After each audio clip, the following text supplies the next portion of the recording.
Welcome to Late Night Story.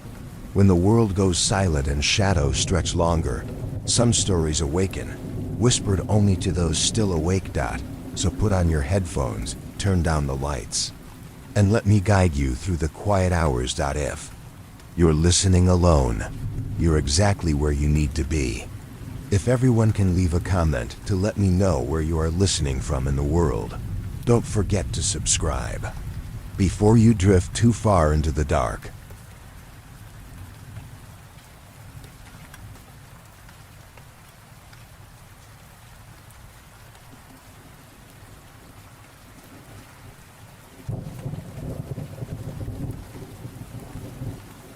Story 1. I work in railroad maintenance for Outback Australia. Don't explore the tunnel to nothing. This happened in 2019, just before the big fires. I was working a short contract job as a signal tech for a regional freight line in New South Wales. Most of it was in towns no one's heard of. Dusty outposts with 2 pubs, a servo, and a train line that hadn't seen a passenger in decades. One of those towns was called Nothing. Not kidding. It's a real place. Tiny north of Gulgong. Barely a name on a survey map. My job was simple. Check signal integrity on the old Gulgong-Ulan spur, particularly near Tunnel 39, an abandoned single track that used to cut through a hillside outside of Nothing. The tunnel's not in use anymore, too unstable. According to the company, all traffic was rerouted years ago. But the weird thing was, someone reported signal flickers and ghost track activity inside the tunnel. That shouldn't happen. There's no power. I hiked up to Tunnel 39 alone with a meter, radio, and headlamp. The track leading to the tunnel is choked with weeds and rusted solid. You can smell the damp air long before you reach it, cold, musty, like old bones left to rot under wet leaves. The tunnel's mouth is a perfect black semicircle cut into the rock, lined with cracked bricks and old graffiti tags that barely cling to the surface. It's swallow sound. No birds. No wind. You step into it, and the world outside just disappears. My meter spiked the second I walked in. That's impossible. It's deadline. No power. No signals. Nothing should be active. But the needle twitched again. Higher. Then I heard it. A faint clacking like metal wheels. On rail. I spun around. Nothing behind me, but the noise was coming from inside the tunnel. I only walked in about 10 meters before my headlamp flickered. Batteries were full that morning. I tapped it. It came back on, but only for a second. Then the light snapped off entirely. I was left in the dark, but the sound of the train kept getting closer. Not fast, just a slow, deliberate chug, like an engine that forgot how to be alive. I backed up, trying not to trip, heart pounding. That's when I saw the light. A dull yellow glow, not LED. Old filament, like the kind used on steam engines from the 1950s. It was far down the tunnel, bobbing slightly and getting closer. And underneath it, shadows. Not one, not two. A full train's worth of figures, pressed up against invisible windows, staring at me with blank, chalk-white faces. None of them blinked. I ran. Didn't stop until I was back on the service quad bike, and halfway to Gulgong. I tried radioing HQ, but got nothing but static until I was 10 kilometers out. Later, I asked the old guy at the pub about the tunnel. He paused, looked me dead in the eye, and said, "Tunnel 39? Mate, they sealed that bastard up in 78, after steam engine derailed, and trapped 17 people inside. Couldn't get him out. They just filled it and moved the track." "But it's not sealed," I said. "I was in it." He just stared at me, pale. "Then whoever or whatever you saw down there wasn't meant to be seen." I've had nightmares since. Always the same. I'm standing in the tunnel, frozen, as the ghost train inches closer.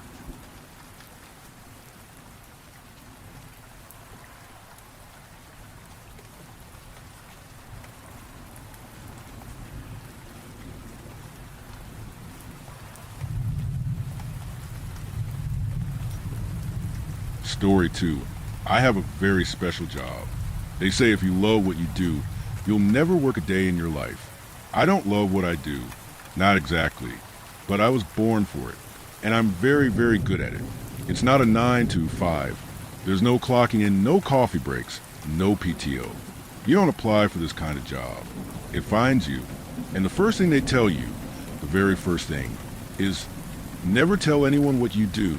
Not your spouse, not your family, not your priest, not even yourself, if you can help it. But lately, it's been getting harder to ignore. The weight of it, the screams of it. So here I am, telling you. I guess the easiest way to explain it is this. I clean up after things. Unnatural things. You know when a family just disappears from their home? Car still in the driveway. Dinner half eaten. No signs of struggle. Just gone? That's when I get a call. Or when some hikers go off trail and are found days later. Faces stretched in terror. Skin blistered like it aged 100 years overnight. That's me too. But I'm not law enforcement. Not military. Not some paranormal investigator with a podcast and a night vision camera. I don't ask questions. I don't take notes. I remove blood, evidence, sometimes entire houses. And I do it well. My tools are custom. They don't have names, just serial codes.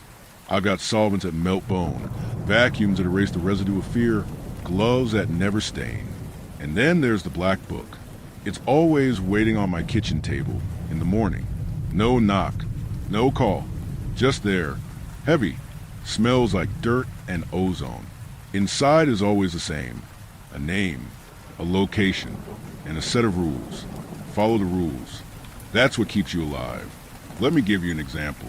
A few months ago, I was sent to a house in Oregon.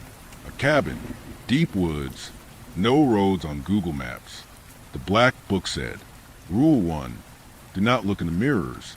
Rule 2, remove the nursery wallpaper before dusk. Rule 3, if you hear crying from under floorboards, leave. Immediately, I followed them. Mostly, I slipped, glanced at a mirror by the front door. Just for a second, saw something that wasn't me. It had my face, but the smile wasn't mine. The teeth weren't human. I covered it with a blanket and kept working. Didn't sleep for 3 days after that, but I got the job done. Place was gone by morning. Just dirt and fog where the cabin used to be. Sometimes it's worse. Sometimes they send me to places where the walls breathe, where clocks run backward, where the wind whispers in dead languages. Last year, there was a site, I can't say where, that required me to burn down a hotel that didn't technically exist. The black book said, each room you enter will add another memory you never had. Burn it before you forget who you are. Took me 5 hours. By the time I lit the final match, I was almost convinced I had a wife named Clara and a baby girl named June. I don't. I double-checked. I think, the worst job I ever had? A basement in Kansas. Concrete walls.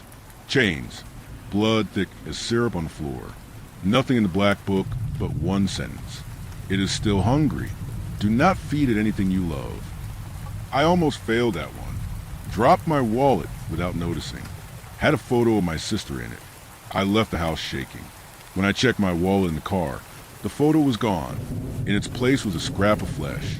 Still beating. Some days I wonder who they are. The ones who lead the book. The ones who know where the horrors are. The ones who created the rules. Are they protecting us? Or just covering their tracks? Am I the good guy in all this? Or just another cog in a much darker machine? I try not to ask. The black book doesn't like it when you ask. I tried once, left a note inside. Who are you? Next morning, I woke up with my own handwriting carved into my arm. Cleaner, clean thyself. I bled for hours. So why am I telling you this now? Because this morning, for the first time in over a decade, the black book didn't show up. Instead, there was an envelope, my name written in red, no return address. Inside, a photo of me sleeping, and on the back, just one rule: do not run. We already know where you'll go. I have a very special job, but I think I just became the next mess to clean up, and I don't think anyone's coming to save me.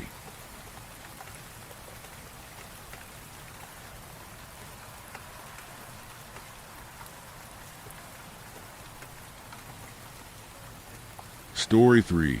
My mom's been acting weird lately. For the past week, something's been off with my mom. She's still doing all the usual things. Making her black coffee first thing in the morning. Tending the roses in the backyard that she refuses to let die. Even though it's August and the heat's brutal, she still calls me sweetheart. Still leaves posts with gentle reminders to eat, hydrate, sleep. But she won't look me in the eyes anymore. Not for more than a second or two. I caught her watching me last night from the hallway mirror. I was sitting on the couch, scrolling on my phone, and I just felt it. That kind of prickling heat behind your neck, like someone's watching. I looked up, and there she was standing stiffly behind the corner, peering in like she was studying something or someone. When our eyes met, she froze. Then she forced a smile. "You okay, honey?" I nodded. She disappeared down the hallway like nothing happened. But I know she was watching. This morning, she left a slice of toast on the kitchen table for me. Same as always, but there was no butter, no jelly, not even a napkin. It was just dry. I asked her if everything was all right. She hesitated. Of course. Why wouldn't it be? I shrugged. You just seem distant lately. She looked at me for a long time. Her fingers were tight around the coffee mug. Then she said, slowly, sometimes people change, and sometimes they think no one will notice. I tried to laugh it off, but my chest felt hollow. I didn't eat the toast. It's not just the weird glances or the strange things she says. She started locking her bedroom door at night. She never used to do that. And I swear, one night I heard her whispering behind it, like prayers or warnings. This morning, I woke up and found her in the living room, going through old photo albums. She didn't even flinch when I walked in. Looking for something? I asked. She stared down at a photo of us from years ago. Me at least. I think it's me smiling in front of a birthday cake, frosting on my chin. Her eyes flicked up to my face, then back to the photo. Her hands were trembling. "You used to have a mole," she whispered. I blinked. "What?" "On your left cheek," she said, tapping the photo. "Where is it?" I touched my cheek. I guess it faded. Her lips pressed into a tight line. Moles don't fade. I couldn't think of anything to say. Just stood there like an idiot. Tonight, she left a knife under her pillow. I saw it when I walked past her room. The door was cracked open, and she was pretending to sleep. But I saw her fingers curled tight around the blanket, like she was bracing for something. I think she's afraid of me. And the thing is, I've been having dreams. Dreams of things that don't make sense. I hear echoes. I see a forest. Wet leaves. I even smell smoke. And my face staring at me with wide, terrified eyes as I reached out for him. As I stepped into my skin, I start to question myself. What am I? Am I really who I am? Then one night I go to the bathroom and look in a mirror and see all the imperfections, all the mistakes. Then I see it. I see what my mom sees. I'm not her son, and Mom knows it.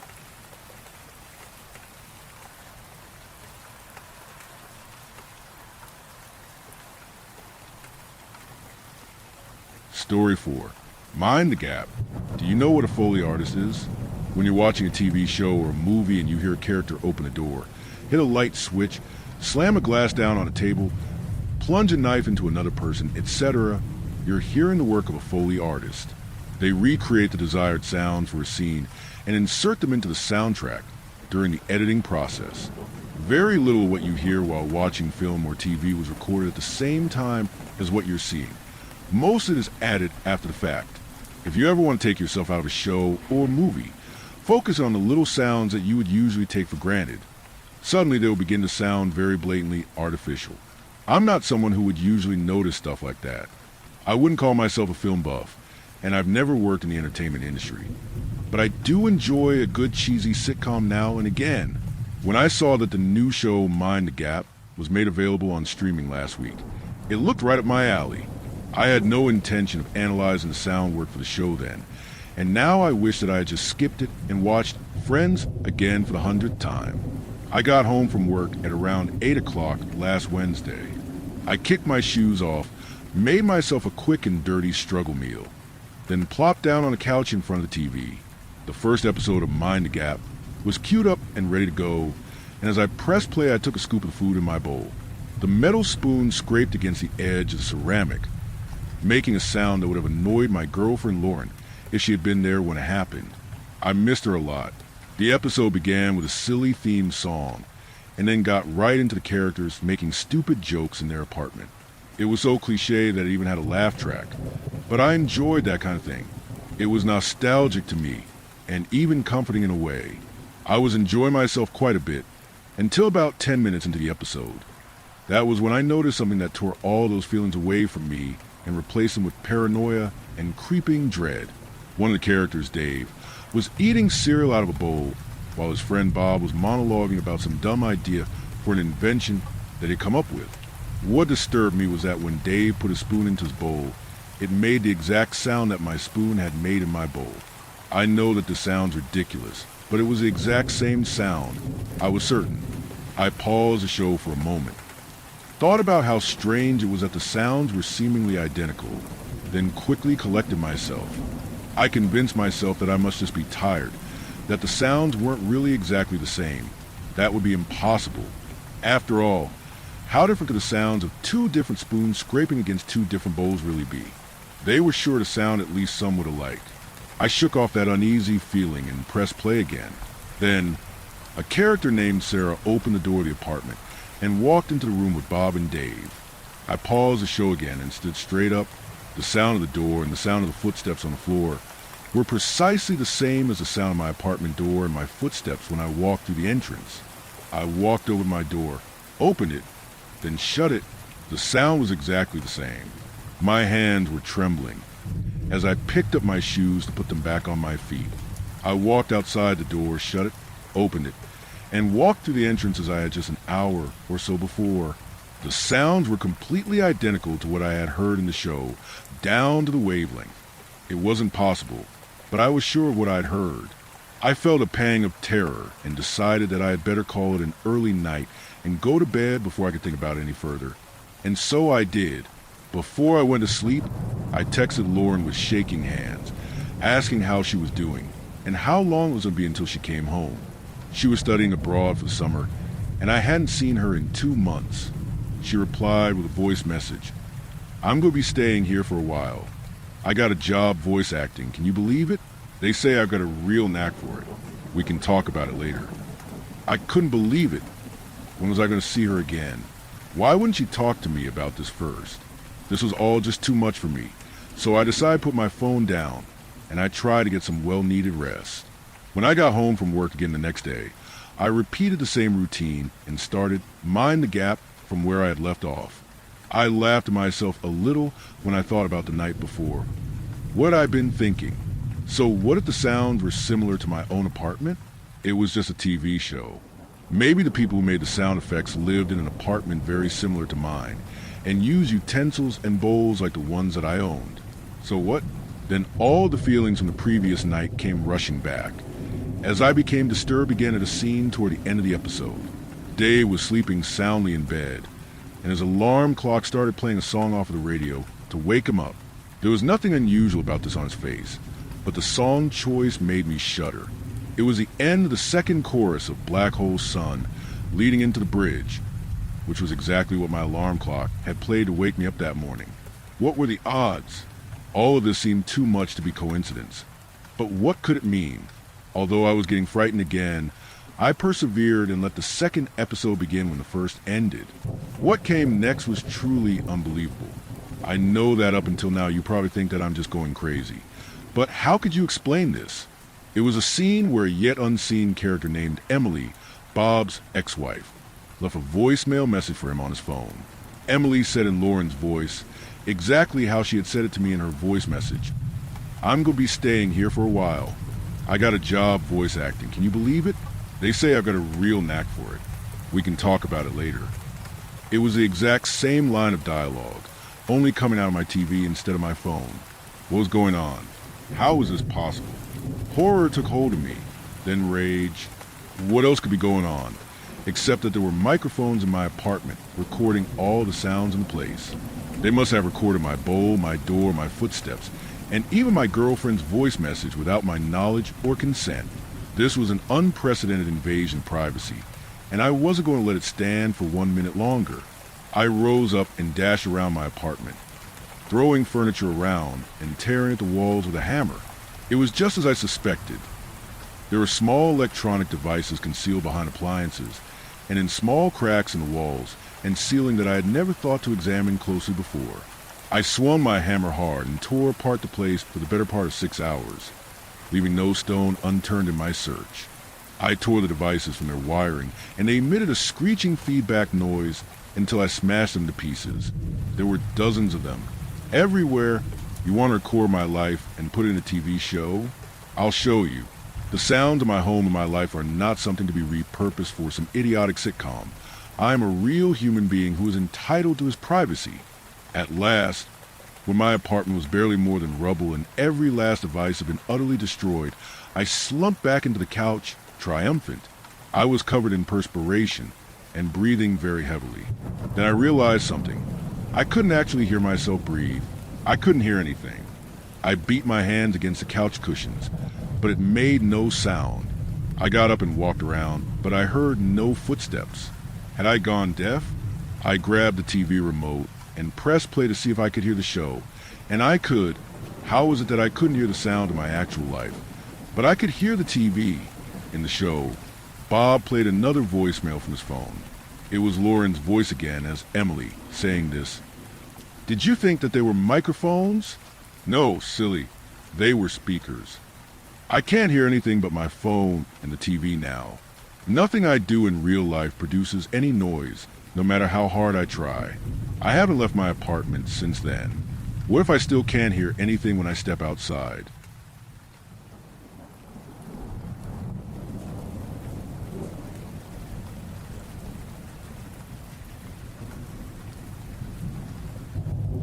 Story 5. Don't let her in. For context, my grandmother lives deep in the middle of nowhere. Her house is on a secluded peninsula, surrounded by a lake. The closest store is a 15-minute drive, and her neighbors, they only come up in the summer. In December, it's just her, and in this case, me. She and my grandfather were heading to Tennessee for a week and asked me to house sit and take care of the animals. I agreed.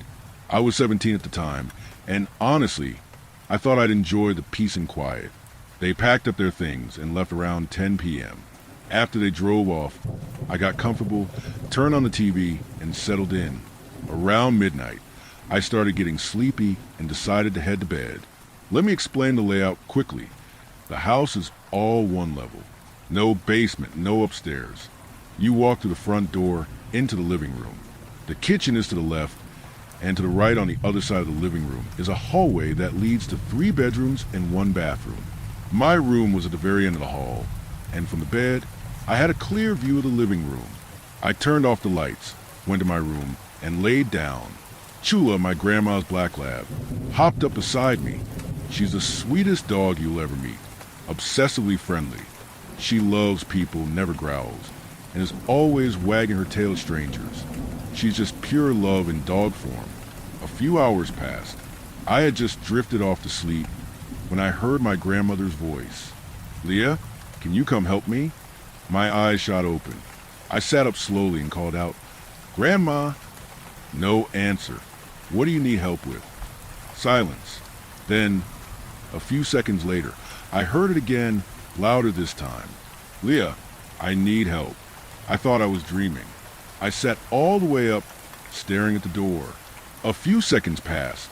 Then I heard a low, guttural growl. I turned to look at Chula. She had sat up straight, hair raised, staring into the hallway with her teeth bared. She growled low, deep in her throat, eyes fixed on something I couldn't see. I turned on the hallway light and peeked out. Nothing there. No movement. I walked over and looked out the window next to the bed, since it faced the driveway. Her car wasn't there. I quickly shut the window and locked my bedroom door, heart pounding. This was an old house. Every step creaked. I should have heard something, but there was nothing but silence. I grabbed my phone and tried to call my grandma. It went straight to voicemail. I called my mom, trying to sound calm. but my voice was shaking. I asked her if Grandma had come back for some reason. She said no. Then the knocking started, but not at the front door. It was right on my bedroom door. Heavy, slow, deliberate. And here's what chilled me to my core. The voice was still coming from the living room. "Leah, please come help me." It didn't make sense. I could hear her calling from the other end of the house, while the knocks were right outside my door. She kept calling me, each time more irritated. The calmness was gone. Now it was commanding, aggressive. "Leah, let me in. I need your help. Leah, open this door. Leah, now." It sounded like her, but distorted, like something trying to copy her voice and getting it almost right. Shula stayed pressed to my side, growling steady and low like she'd rip something apart if it got in. The shotgun was in the same room with me, locked in the gun safe in the corner. I knew the code if I needed it, but I didn't even move from the bed. I couldn't. I was frozen. Eventually, the knocking stopped. The voice faded away. I must have fallen asleep somehow, because the next thing I knew, sunlight was pouring through the blinds. For a minute, I almost convinced myself I had imagined the whole thing. But when I checked my phone, the call logs were still there. I really had called my mom. I really had called my grandma. That part was real. I tried to push it out of my head, told myself it was some kind of sleep paralysis or dream. Around 11 p.m., I had just gotten out of a hot tub in the garage. The door was wide open, there's no one around for miles. So I hadn't bothered to close it. Then I heard it. The motion sensor went off with that sharp barking alert.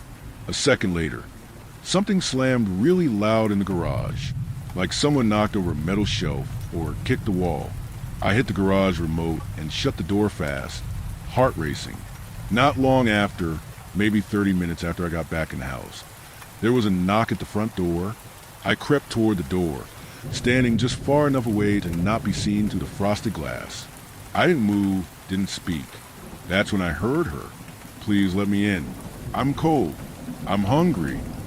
The voice was scratchy, like an older woman, soft but weirdly flat. I didn't answer at first. I just stood there, frozen, heart pounding.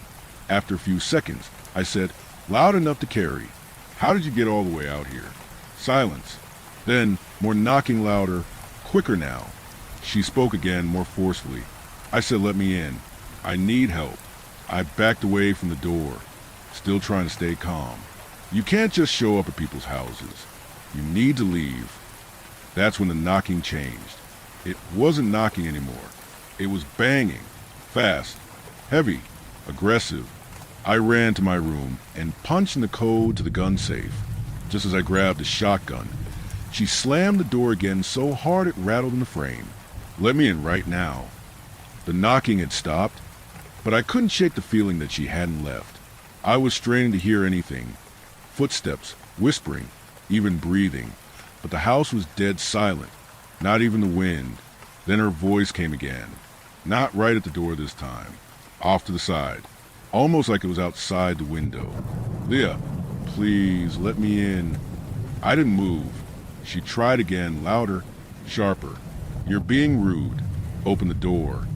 I sat down in the recliner in the living room, shotgun resting in my lap, facing the door. Chula laid tense at my feet.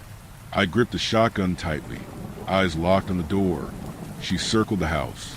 I could hear her moving from one side to the other, knocking on the kitchen door, then the garage door, then back to the front. Her voice followed. Same exact words every time, like a broken record. "I need your help, Leah. You're the only one here."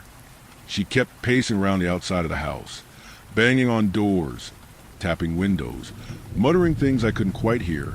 That's when it hit me. She called me by my name. I hadn't told her.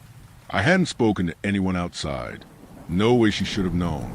I thought if she was supposed to be here, she'd use the keypad to get inside.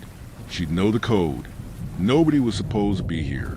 And yet, here she was.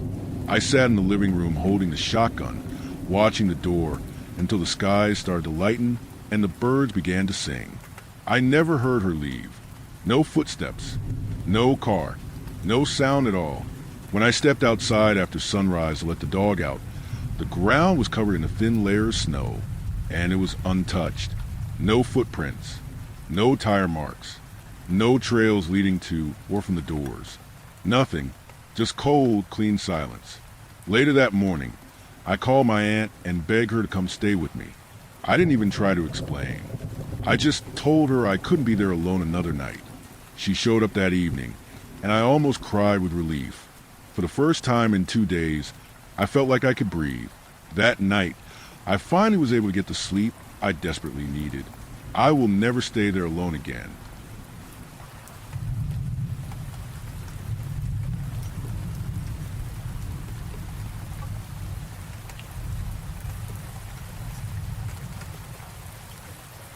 Story 6. I'm not sure if this is just sleep paralysis or if someone's actually in my house. My name is Phil, and this is already the second time this week I've delivered the wrong order. Okay, fine. It's actually 3 wrong orders, and it's only Tuesday. But you have to understand, I'm a physicist, not a barista, so it's not like I know everything about coffee. Sure, after nearly a month doing the same thing, I should be at least slightly less terrible at making simple espresso. But this job is terrifying in itself. Would you like ice, sir? Whole milk or soy, ma'am? Cash or card? And on top of that, I'm expected to be cheerful while going through a slow and excruciating 6-hour torture session every day. Okay, maybe I should be more grateful to have landed a job so quickly after being kicked out of a prestigious position at Michigan State University. For 5 long years, I devoted a good part of my life to the aspiring theoretical physicists of Michigan. Even though the university was about an hour's drive from my home, it was still what I truly loved doing until I got fired for being late. And don't think it was just once or twice, 3 whole weeks without even showing up at the university. I still don't understand how they managed to manipulate the system and log that many absences when I was, in fact, still go to work. That's why I'm only writing this now. Patricia, my wife, and I don't really have the ritual of always going to bed at the same time. She's also a teacher, but she works with preschoolers. And I must say, she's the best. When she's not at school, she's researching more playful and pedagogical ways to engage her students. Many times, she takes a while to go to bed because she gets so immersed in a project that she won't close her laptop until it's done. At the beginning of the month, I had a dream I thought I'd forgotten the moment I woke up.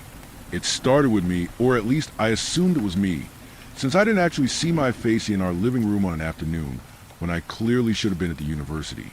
Then I walked toward the kitchen, which is separated from the living room only by the countertop my wife's pride and joy.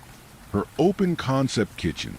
I go to the sink, grab a glass, fill it with water, and turn back toward the living room. But this time I turn to the stairs that sit between the 2 rooms. I start walking up, and then the dream ends. I don't remember if I had another dream after that, or if I just kept sleeping without dreaming at all. Like I said, it was a pretty forgettable and ordinary dream. What made me remember it was the next night another dream, the same setting.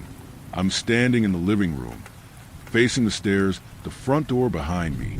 I walk to the kitchen, grab a glass of water, and then head upstairs. This time, I make it to the top, but instead of finding the hallway with 4 doors, I see the stairs again. The living room to my right, the kitchen to my left. But in the kitchen, there's a tall black man standing with his back to me.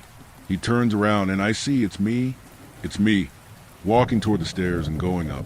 I start to follow him, climbing the stairs behind him. But then he stops and starts to turn his head, slowly, until his eyes meet mine. And I wake up with a jolt. You know that feeling when you're dreaming that you're falling into a hole and you suddenly jump awake? Or when you're falling and your legs kick forward on their own? It was exactly like that. Except when I woke up, I felt something grab my ankle. I opened my eyes to see the silhouette of my wife in front of me, holding my leg. "What is it, sweetheart? A nightmare?" Patricia asked, her hand resting gently on my leg. "No, I think I just got startled when you touched me." I replied with a shy laugh. "Well, I just got here. You were already awake, sitting there in the dark. Really? It felt like I'd just woken up. When I came to talk to you and finally saw your face, you gasped and looked at me strangely. It must have been a nightmare, my love. I'm going to the bathroom, and then I'll come to bed," she said, giving me a gentle kiss on the forehead. Honestly, I didn't take it very seriously at first. I thought I was just too sleepy to remember what Patricia had told me and ignored it. Then, later that same week, I had the exact same dream again, no changes, just the same damn glass of water in my hand, climbing the stairs. The dream felt so real, I could feel the cold with the steps beneath my feet. Maybe I was wrong to say no changes. Technically, nothing did change, but hear me out, you'll understand. There I was, climbing the cold stairs with the glass in my hand, my eyes fixed, alternating between the glass and the stairs ahead, careful not to spill a single drop or trip. Then I felt a presence. You know that feeling when you go to the bathroom in the middle of the night, and you're certain there's something lurking in the dark corner of the hallway? Even though you tell yourself there's nothing there, you still hurry back to your room and lock the door? That tightness in your chest, that chill at the back of your neck. That's exactly what I felt. Only this time, I could feel the stairs slowly tilting downward beneath my weight and the weight behind me. I thought about just keeping on and ignoring it, but before I knew it, I was turning my head and body backward to find out what was following me up the stairs. And that's it. The dream ends, and I don't know what I saw next. Maybe I had another dream afterward, but I really can't remember. Like I said, it was pretty forgettable if not for the recurring details. After all, who dreams and then continues the same dream the next day? I haven't even gotten to the reason why I'm writing this. It wasn't a dream that scared me, nor was it a nightmare. The truth is, after that day, I never had that dream again. Only a string of strange days and unexplained dreams. But what made me come to you and ask for help was what happened last night. I had just woken up, but it was already night again.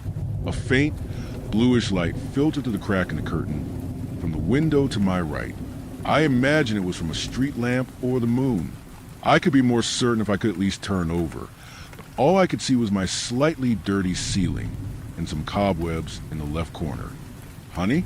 I whisper, glancing at my wife, who's breathing heavily in a deep sleep beside me. By now, the most sensible thing would be to try to fall back asleep. But before I can finish that thought, I hear the creak of the bedroom door in front of me. A chill runs through my body as I imagine a burglar stepping into a room while I'm unable to move, possibly attacking my beautiful wife as I watch helplessly, like some cruel joke.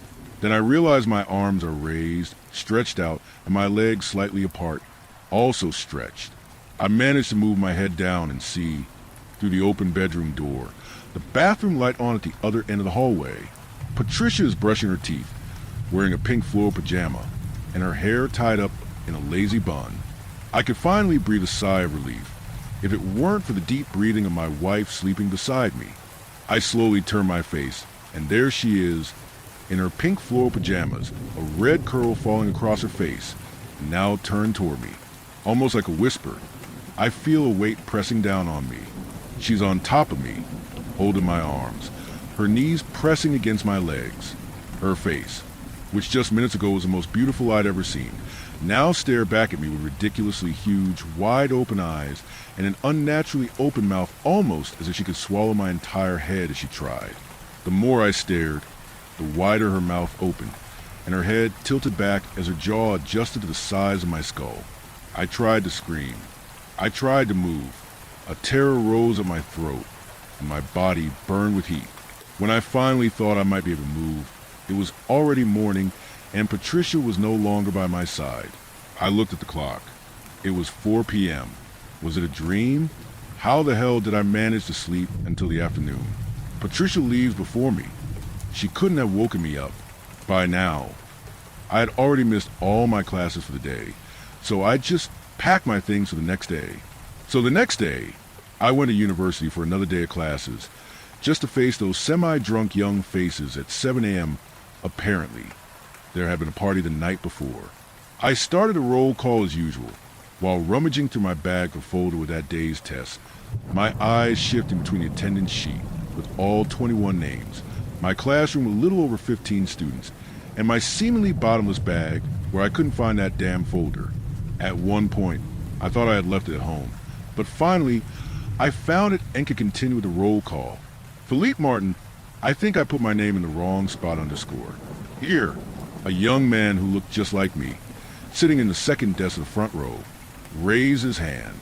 I could have sworn I was looking at myself sitting right in front of me when he decided to stand up and walk toward me. I think you should pay more attention to who you let into your house, the other Phil said. And once again, I was staring at the same slightly dirty ceiling with cobwebs. But this time, my wife was beside me, and I could hear someone climbing the stairs. The bedroom door was already open, and the bathroom light was the only source of illumination spilling into the room. Maybe I would have preferred total darkness, because all I could see was a tall, dark silhouette coming down the stairs, backlit by the light. The figure finally stopped, standing straight and still in the hallway. Am I dreaming? I thought as it slowly crouched down, tilting its head to the side like a dog trying to understand a command. Then it got down on all fours and started crawling toward me, lifting one limb after another like something out of an old cartoon. Each movement was accompanied by creaks, and it moved slowly, as if its joints were extremely stiff.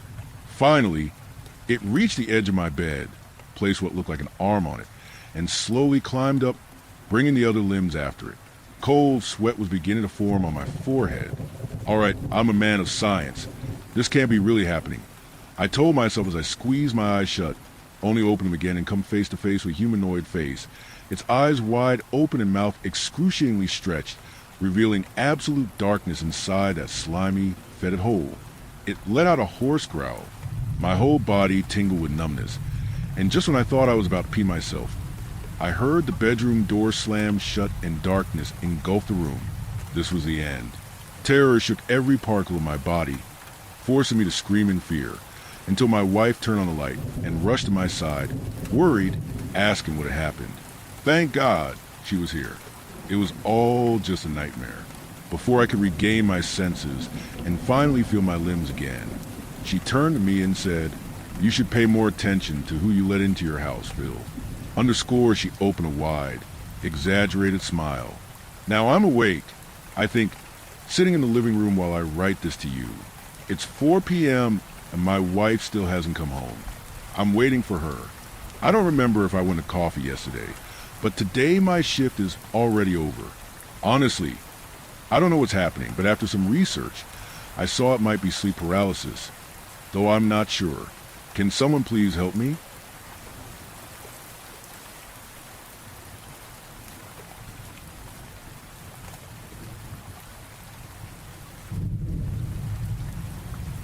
Story 7. My neighbor hasn't left his apartment in 3 years. Last night, I heard a knock from inside his walls. 3 years ago, a man moved into the apartment next to mine, Unit 304. He never came out. No packages, no visitors, no noise. Just the occasional flicker of light under his door, and the faint smell of burnt plastic that seeped through the thin walls every now and then. I live in a rundown building downtown. You hear everything here. Arguments, coughing fits, people dragging furniture at 3 a.m. But from 304, silence. Total silence. The kind that makes your skin itch. For the first year, I figured he was just some recluse. Maybe working from home. Maybe paranoid. I even tried knocking once, just to say hi. No answer. Then, 2 years and things got weird. Sometimes I'd wake up to see my hallway light on. I never leave it on. Once, I found the deadbolt on my door unlocked. Another time, my TV had switched to static in the middle of the night and stayed that way until I unplugged it. I joked with my friend Jenna that maybe 304 was haunted. She laughed and said, "More like your neighbors had a screw loose." But last week, Jenna went missing. She was supposed to come over to watch a movie. She texted me from the lobby, "Here." I buzzed her in. She never made it upstairs. Security checked the cameras. She walked into the building, and then nothing. No footage of her leaving. No trace. Just gone. I didn't sleep that night. I kept staring at my wall. The one that separates my bedroom from 304. At 3:17 a.m., I heard it. A knock. Not from the door. From inside the wall. 3 sharp knocks. Then a pause. Then 3 more. I sat there frozen, holding my breath. my pulse loud in my ears. I knock back. 1, 2, 3, nothing. Then suddenly, knock, knock, knock. Faster, harder, like fists slamming against the drywall. I jumped out of bed and turned on every light, pressed my ear against the wall. Silence again, but I swear I heard breathing. Heavy, ragged, coming from inside. The next morning, I went to the front desk, asked about 304. The clerk, an old man who's worked here forever, gave me a strange look. 304's been empty for years, he said. No one's lived there since that guy died. I stared at him. What guy? He looked uncomfortable. Young guy, techie type, moved in a few years ago. Complained about weird signals or something. They found him dead in the shower. Heart attack, they said. But someone's in there now, I insisted. He shook his head. Nope, we sealed it after the cleanup. No one's rented it since. I walked away feeling like I'd swallowed ice. That night, I sat in the dark with a flashlight and my phone camera. I pointed it at the wall. I recorded. I waited. And at exactly 3:17 a.m., it happened again. Knock, knock, knock. This time, I was ready. I pressed record. Whispered into the mic, "Are you in there?" A pause. Then, faint but clear, came the reply, "Help." I froze. My phone slipped from my hand onto the mattress. "Who are you?" I whispered. No answer. I stood, heart pounding, and gently pressed my palm against the wall. It was warm, too warm, like something was breathing on the other side. The next morning, I tried again to talk to the front desk, but the old man wasn't there. A younger woman was on shift. I asked her about Unit 304. She typed something into her computer, frowned, then shook her head. "There is number 304, she said. I blinked. "What?" "Building ends at 303. See?" She turned the monitor toward me. A list of units popped up. 301, 302, 303, then 305, number 304 in between. I was stunned. I pulled out my phone and showed her a photo I had taken last month. The hallway, my door, and right next to it, 304. She frowned. "That's not on file. Maybe old numbering before the renovation. But I'd lived here 4 years. There was never a renovation. Something was wrong. That night, I couldn't sleep again. 3:17 a.m. The knock came, 3 times. Then the voice again. "Help me, please." This time I didn't hesitate. I grabbed a hammer from under my sink, walked to the wall, and I started hitting it. Over and over, punching through drywall. Dust filled the air. My hands shook. I tore through the insulation, wires, until finally, a hollow space. I pointed my flashlight in. A narrow crawl space stretched between the walls. And at the end of it, something moved. I squeezed inside, dragging myself over splintered wood and metal. My flashlight flickered. The space got tighter. I had to crawl on my stomach. The air smelled of mold and something worse. Rot. Then I saw her, Jenna, huddled against the corner, shaking, eyes wide. She looked thin, pale, like she hadn't seen sunlight in days. "Jenna," I whispered. She reached for me, tears in her eyes. "Sure," she mouthed. "He's still here." Behind me, something moved, a low, wet scraping sound. I turned, and I saw him, or what was left of him, the man from 304. His face wasn't a face anymore. Skin melted, twisted, lips stitched together crudely.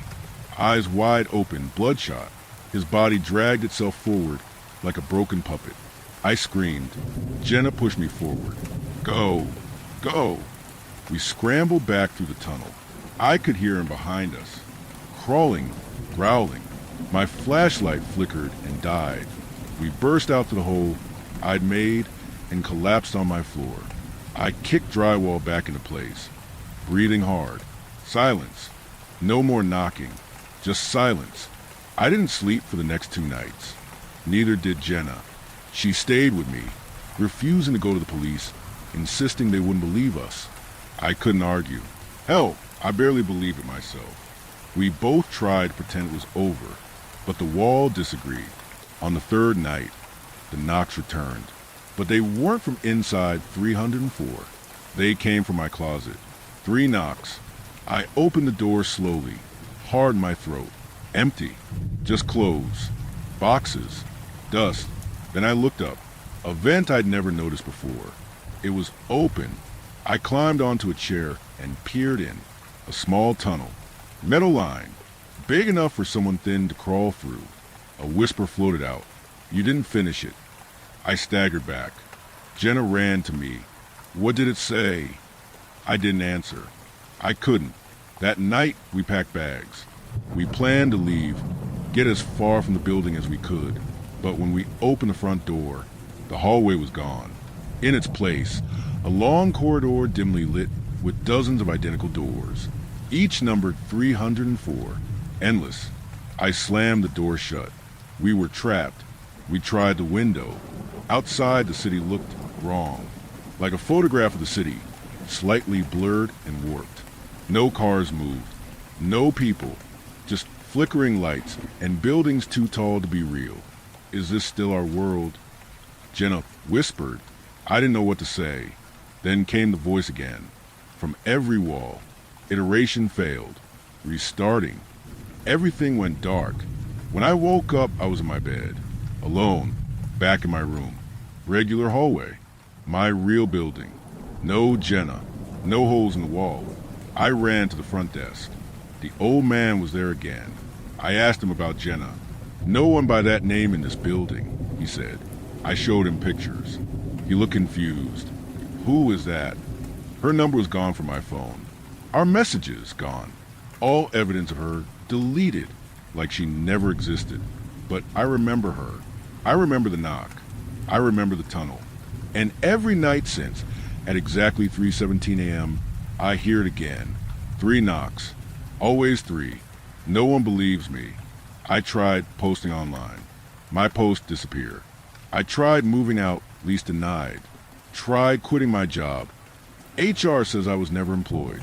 Something is keeping me here. Something is rewriting my reality.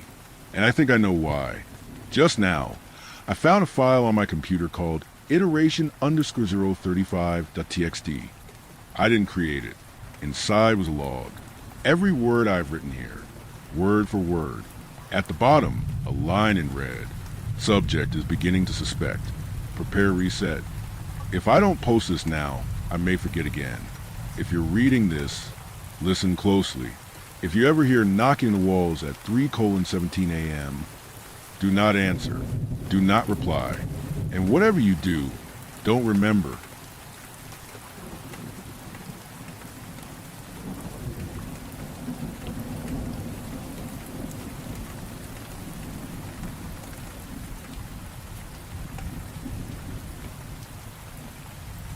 Story 8. Out in Montana is a shack. Don't answer its questions. This story is mostly to get everything off my chest, I guess. I live out in the Montana countryside in the farm. Really more of a complex. My family and I live on with some other families, all of them dear friends of ours. Each of us have a house, with all the usual rural amenities. Outhouses, ones that suck to get to in the winter. Stables just outside for the horses. My family has a few dogs to help with the herding too. All in all, it's 4 families, including mine, and 14 people in total. Greg and Melinda were still trying for kids. It's about 550 acres of bare nothing for the most part. A loose little collection of trees and shrubs that maybe could qualify as a forest of some sort, and a whole lot of open grassland for the cattle we all raise as a group. Me and my wife Belle have 2 kids. They're little bundles of joy and love everything about where we live. Never had a complaint up until recently. The other families were Greg and Melinda, Jeff and Sonia, Rachel and Brian. That's who made up the adults of the complex, and for the most part the main players in the story here. Where the story starts is when Brian's kid went missing.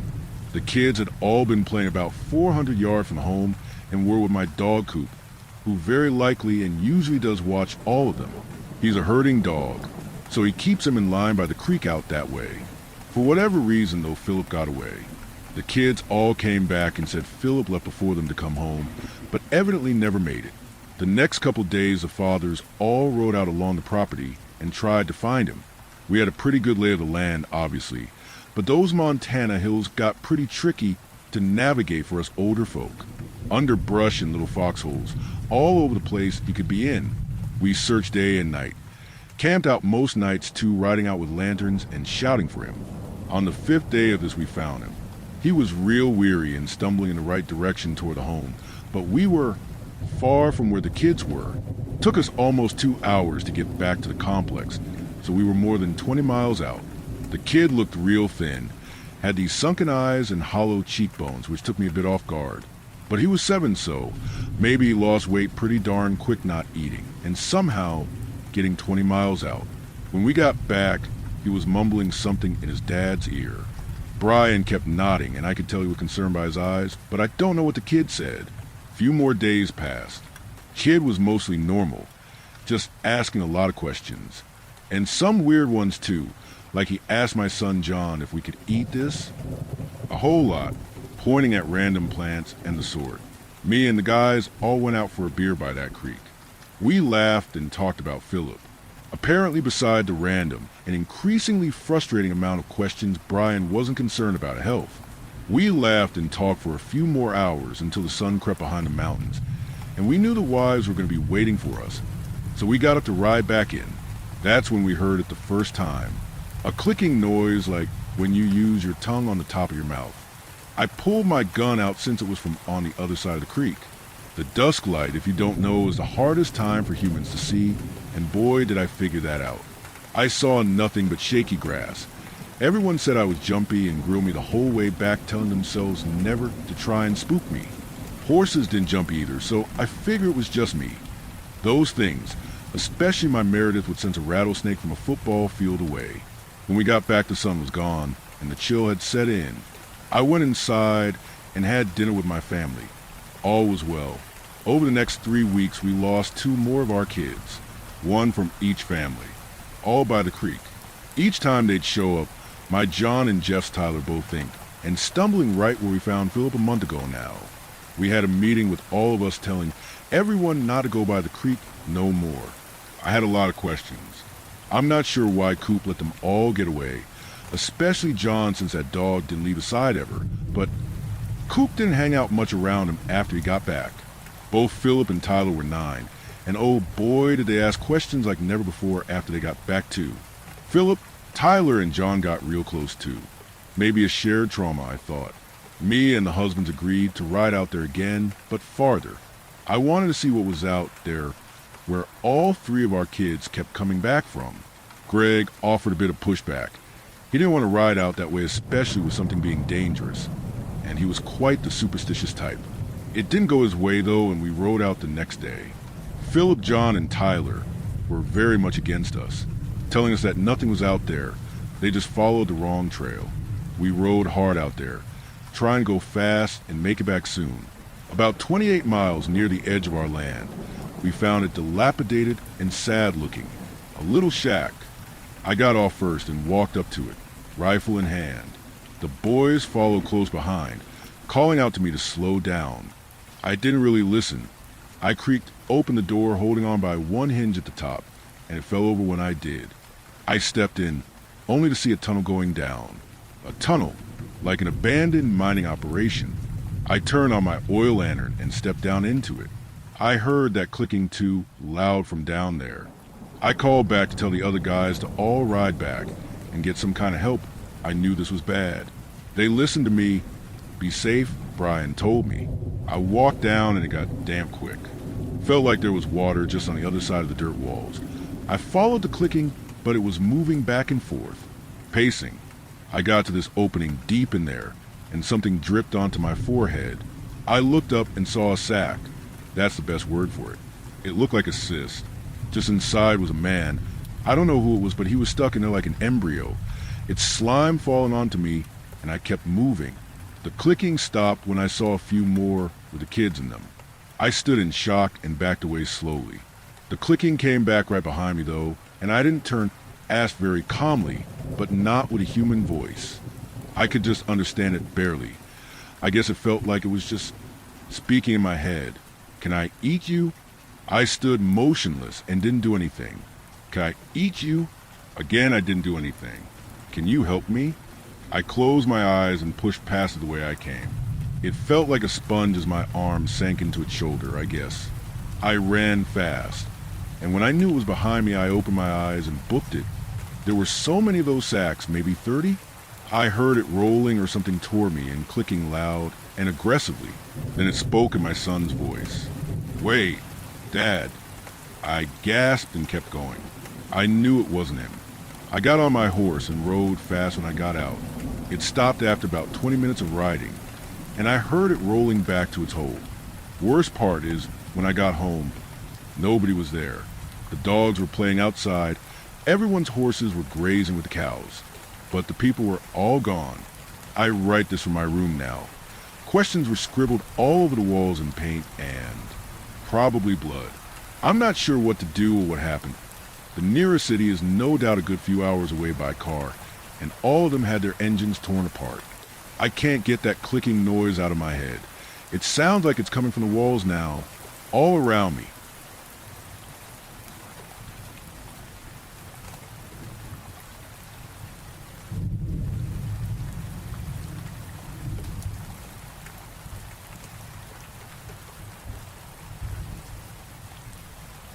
Story 9. The taxi man offered me advice about my stepmom, but I don't think he's a man at all. It was like I'd never been away, except for when I had to go home. Strange. King's taxis aren't answering. I said. They went out of business. Here, call one of these, the manager said, holding out a plastic pot full of business cards. I pulled out a worn one and dialed number. 10 minutes later, I waved my restaurant colleagues goodbye and stepped into Night. A long gray sedan waited on the forecourt, and I climbed into the back, opting to sit behind the passenger seat. The driver didn't bother to confirm my name or my destination, but he was heading in the right direction.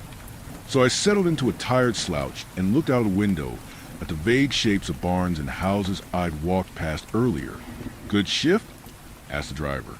Startled, I sat up and addressed the sliver of ear and temple I could see. Yeah, thanks. Busy? No, not really. The driver turned onto the narrow lane, which climbed up to my village, and I again looked out a window into inky blackness. Busy enough for there to be a need for you, though. Well, yes. Inside the cab was just as dark as what lay outside, but in the rear-view mirror I could see a smooth forehead and dark eyes pitted deep in their sockets. They flitted away and back onto the road as I met his gaze. At the next junction, he took a wrong turn. Sorry, you should have gone left there, I said. This way is better. I promise, he said, voice vaguely accented. Every time he spoke, it seemed to alight on a different region. German? No. American? Or is it Polish? I kept quiet as he drove to the opposite end of the village, did a full lap of a roundabout, and headed all the way back to where he'd gone wrong. Continuing on, I glanced in the rear-view mirror to again find him looking at me. His mirthful eyes shifted away. At the bottom of his seat, where the backrest met the cushion, something was moving. I frowned, wondering whether my eyes were tricking me. But in the fleeting light of a street lamp, I saw the ghost white fingers of a hand wriggling like maggots on a corpse. Stunned, I checked to see where the driver's hands were, and saw them both firmly gripping the steering wheel. Here she is, our sleeping beauty, my stepmom said the next morning as she leaned over my dad to pour him some coffee. He blinked as she stood upright again, giggling, before returning to his newspaper article. No amount of cleavage was going to distract him from a piece about the measures being taken by the automobile industry to reduce their carbon footprint. That was my dad, inert and unmovable, steady as a battleship anchor. Morning, I said, directing the word at my father. Morning, love. He grunted between slurps of coffee. Is it? Asked my stepmom. Is it what? Is it still morning? Yes, only just. I ignored her and reached for a cereal bowl. What are you doing? She asked. I paused. This was how she operated, and it seemed she hadn't changed her ridiculous habits while I'd been away studying. What she wanted was a trial. My dad would be the judge, I would be the defendant, and she'd be the prosecutor. Anytime she deems that I'm taking liberties, she pecks me into submission and forces me to ask my dad whether I can indeed charge my phone or do my laundry or use some of his toothpaste. Not today, I thought. I reached for the cupboard where the cereal was kept, grabbed a fistful of Kellogg's Frosties, and threw them directly at her face. I then put the bowl away, shouldered my handbag, and left for work. The Saturday shift was always busy and long. We worked from midday to 9 p.m. in the restaurant before the manager sends us to the function room, where a wedding reception is invariably taking place. In the small hours, after we'd finished clearing up, I searched for a different taxi rank to use, but the manager informed me that this new firm had established something of a monopoly while I'd been gone. I could use a different company, but the wait time would be considerably longer. I yawned and looked at my watch. If I called the same cab rank as the night before, what would be the odds of the same driver turning up? Extremely slim, and my bed was calling me. I dialed the number. I swore under my breath when I saw the long gray sedan pull onto forecourt. Foolishly, I got in. The driver regarded me with eyes that didn't exhibit the same level of shock as his voice did. "It's you. You drove me last night, didn't you?" "Yes. How nice to see a friend again. Did you have a good shift?" "I did. It was busier." There's no better occupation for a troubled mind than busyness." "Who says I have a troubled mind?" "Everyone has their troubles," said the driver. I sighed, thinking of my stepmom. All of my troubles seemed to be coming from her at the moment. "What does she do to bother you so?" asked the driver as he turned onto the narrow lane. I felt his eyes boring into me through the rear-view mirror and realized that I'd spoken my thoughts aloud. "She's jealous of me, wants my dad's attention, but can't fathom that he can love us both." Nope, in her tiny little mind, there just has to be a winner and a loser. So she makes my life a misery in order to compete in a competition she can never win. What kind of father, if it really came down to it, would choose anyone else over his children? The driver was pondering this as he took the same wrong turn as the night before. "You should have gone left," I said. My apologies. I can be such a silly Billy sometimes. I was thinking about your predicament, and it occurred to me that your stepmother may benefit from a fright. Have you considered this?" The driver swung his head around to look me straight in the eyes as the car hurtled towards the roundabout. "If you shout loud enough, she might listen." As he spoke, his neutral, ageless face began to change. His ears sank into his skull and became mouths. His eyes and nose did the same. All the while, the car remained on a collision course with the roundabout. "Look out!" I screamed, with his eyeless face still peering back at me. He handled the car as well as any experienced driver might, and did a full lap of the roundabout. Then another, and another. He accelerated, laughing while the centrifugal force pressed me against the car door. A huge tongue slapped out over the bottom lip of his mouth, his original mouth, and his enlarged uvula pulsated deep within his throat. Without warning, he screeched off the roundabout and turned back around in his seat. I wiped tears of terror away to find him sitting upright and with a head that looked perfectly normal. "Well, you have my advice," the driver said, and dropped me off. I didn't sleep well that night, but I must have drifted off at some point because I woke to a gentle knock at my bedroom door. Groggy and disorientated, I peeked through a gap to see my father standing awkwardly outside. "Morning, love," he said. "Morning. Is this about yesterday? The Frosties?" He nodded. "You know it was wrong." "I know. I'm sorry, it's just her. She drives me mad." My dad pursed his lips and said nothing. His eyes were sad. "I'll apologize," I said and closed the door. I found her sitting primly on the sofa, her back straight as a plank, a pair of red glasses perched on the tip of her nose, as she knitted what looked to be either a frog or a crocodile. "Hey, I'm sorry about yesterday. It was uncalled for," I said. My stepmom sniffed. "If you were sorry, you wouldn't have done it in the first place," she said. A slug of molten iron twisted in my belly, and my heart began to pound. I wanted to grab her throat and scream in her face, to take back my apology and tell her what I really thought of her. But then I remembered the taxi driver's advice had been to do just that, and he didn't seem like a good person to listen to. I turned and took a stiff step away. Then another. It turned out that screaming Sundays were still a thing. Sundays were the most popular day of the week for families to go for a meal out, and families meant children. Little bundles of chaos that sit like royalty in their high chairs, shrieking and bawling and shouting and crying. I was on edge, understandably, I think. And so whenever a child cried out, I found myself wincing. Several colleagues asked if I was okay. They said I looked paler than usual. I told them I hadn't slept well, which was true. I didn't tell them about anything else that had happened the previous night. To get home, I opted to use the other taxi rank, even if it meant waiting longer. So I hopped up onto a bar stool and ordered a Coke with my 20% colleague discount. "Hey, your phone," the bartender said. I looked over and saw that I had 2 missed calls. A red minivan flashed its headlights at the front of the restaurant. The driver must have pressed a button as he saw me approach, because the side door slid open automatically. He was a kindly Sikh man with an elaborate mustache who took the time to confirm my name and destination before gently pulling out onto the main road. I breathed a sigh of relief. The distance between us was too great for small talk, which I was glad about. We turned onto the narrow lane and began to climb, albeit slowly. The minivan juddered as the driver shifted gears before making smooth progress again. However, not everything stopped shaking.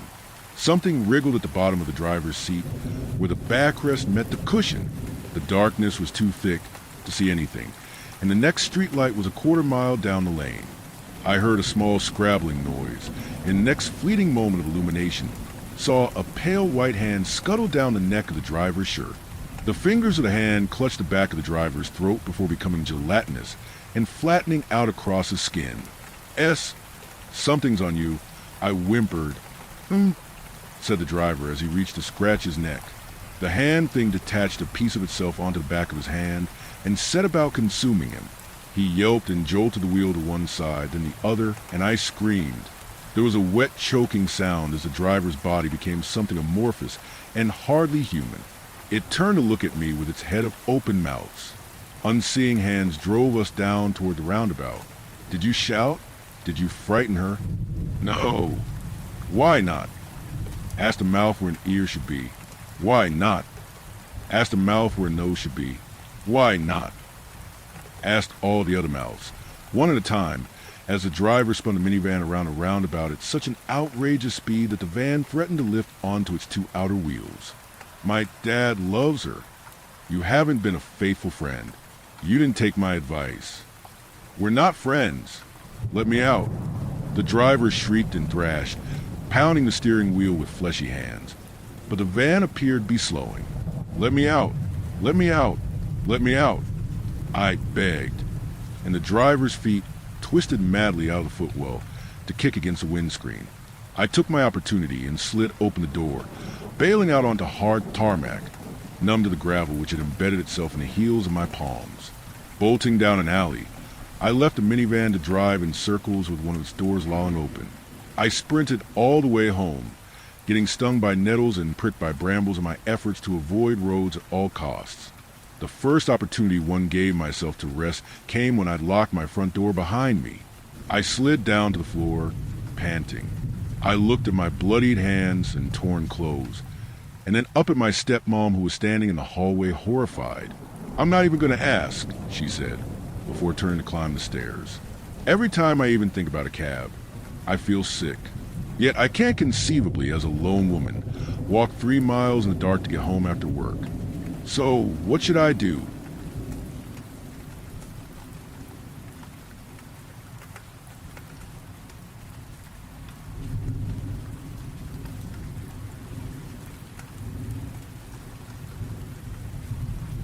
Story 10. Supernatural stories and horrifying happenings spying from the shelves. I'm writing this hoping someone knows something, or just getting this out there helps someone, or helps me. This all started 5 years ago. I had just graduated from university and was working at my local library, the same job I'd worked all throughout school while I looked for jobs to start my career. I was working a night shift, putting books away and organizing the shelves. It was a cold autumn night, the wind whistling against the walls. The moon was out in full, its pale light shining through the windows. The lights were dim and flickering, old and useless.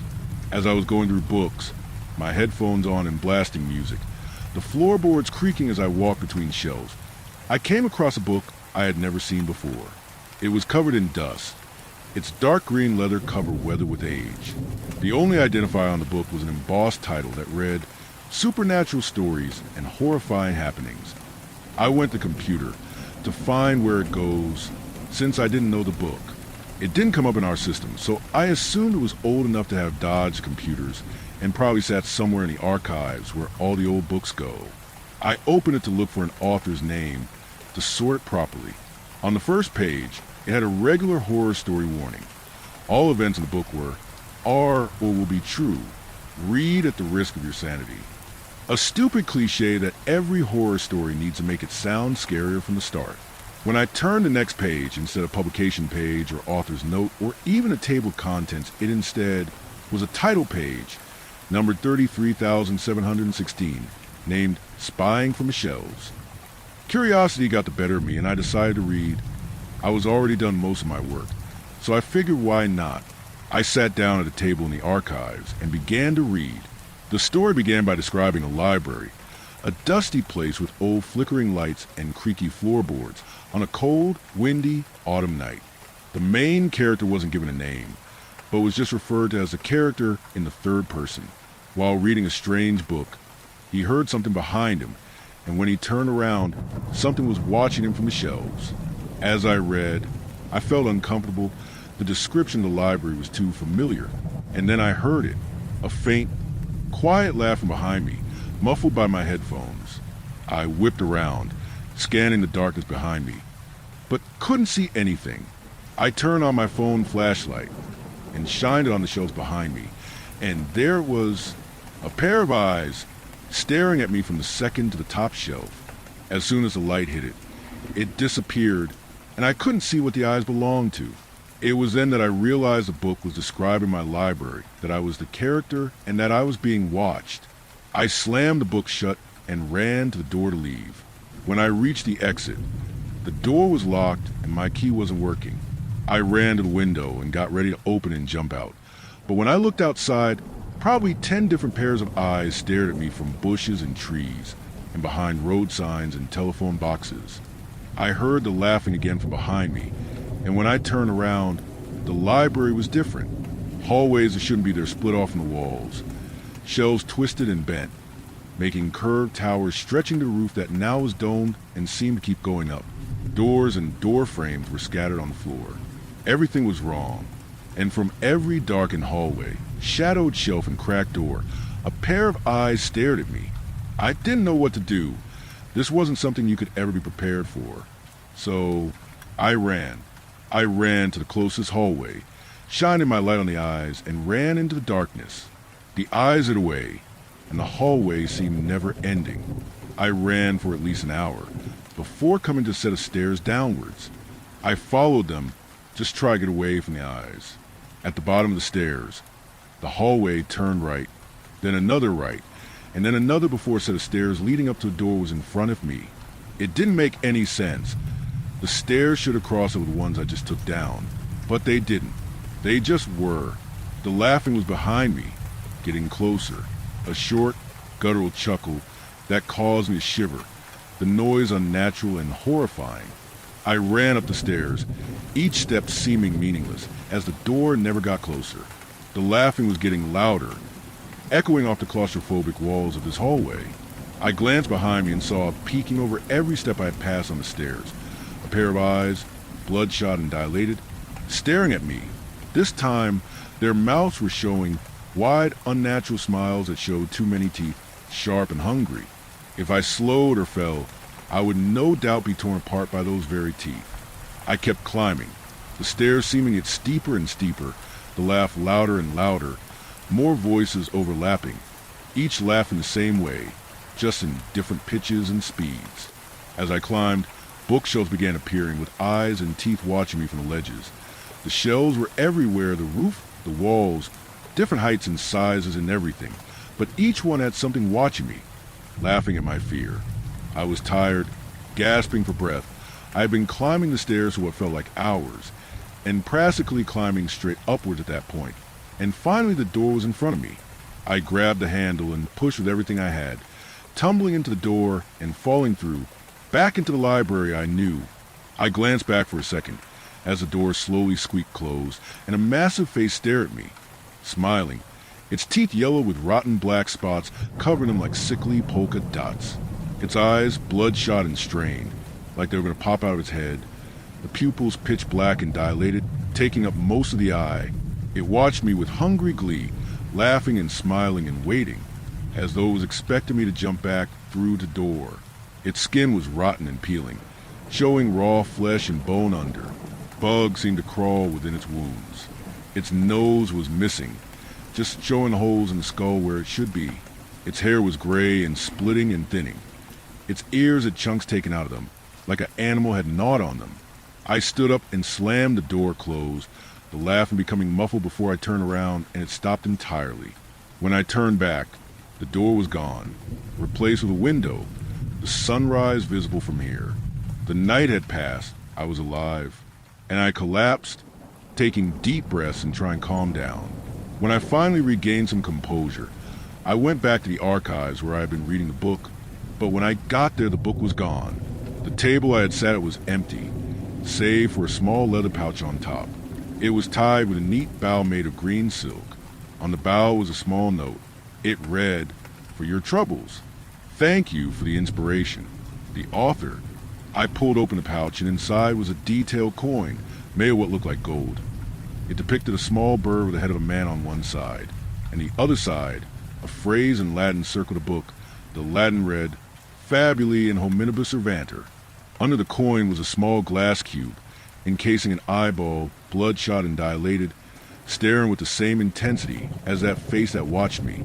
I dropped the pouch immediately, it slamming on the desk with a glassy clink. I shuddered, the laugh echoing in my memory. I wrote a note saying I quit at that table, grabbed the pouch and left.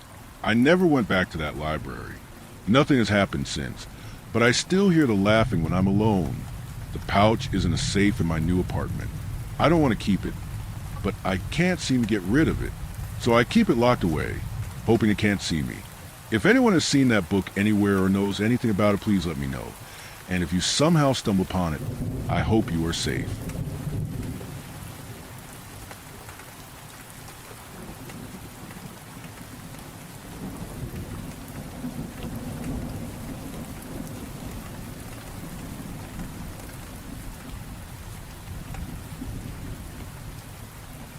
Story 11. I was told never to eat the cookies after 4 a.m. Now I know why. Have you ever stared into a flickering fluorescent light and felt like it was staring back? Ever taken a job not for survival, not even for ambition, but because silence felt too loud and your own thoughts too untrustworthy? Have you ever volunteered to be alone in the dark, just to prove to yourself you weren't afraid of nothing?